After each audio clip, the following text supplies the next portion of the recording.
Hello and welcome to 5 Minutes or Less. I'm Jason McKinney. And today we're going to talk about a few things that happened while I was away. First, George Zimmerman. George Zimmerman, of course, is the man who killed Trayvon Martin.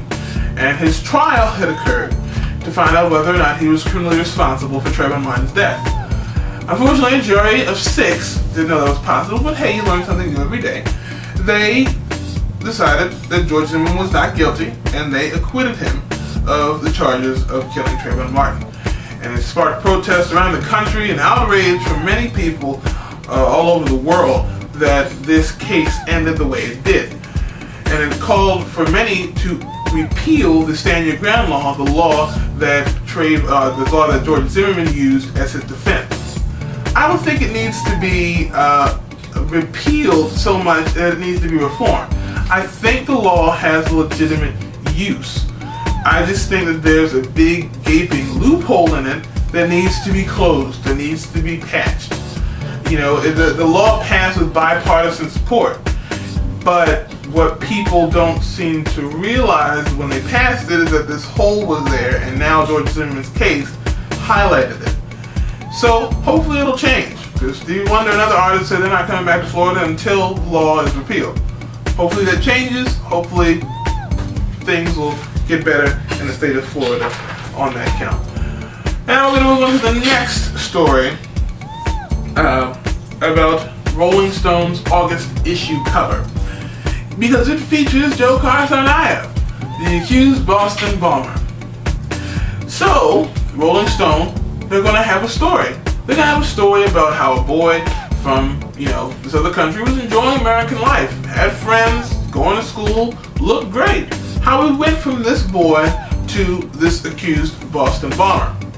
And they cut out the pretense. They call him a bomber. They call him a monster.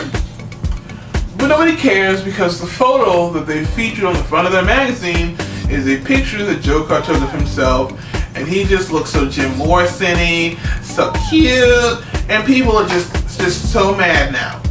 They think that it's glamorizing terrorism, that it is a recruitment tool for terrorists. Saying that picture, Joe Carson-Ive on the front of Rolling Stone, is a recruitment tool for terrorism is like saying Kim Jong-il used Time magazine as his recruitment tool to be a dictator of North Korea. Because what no one likes to talk about is the Time magazine featured Hitler and Stalin on the cover of their magazines. Stalin twice as Man of the Year. No one talks about that, do they? No, they don't. That there's a precedent for this kind of thing. Rolling Stone, what they're trying to do is they're trying to present a story. Rolling Stone is trying to say that this boy went from being this boy to this monster. And they're trying to connect with their reader because they're, again, saying that this boy that you might have known, this boy that could have been you, is now in jail facing death or life in prison. And how that happened. So it's a cautionary tale of sorts that Rolling Stone is trying to tell.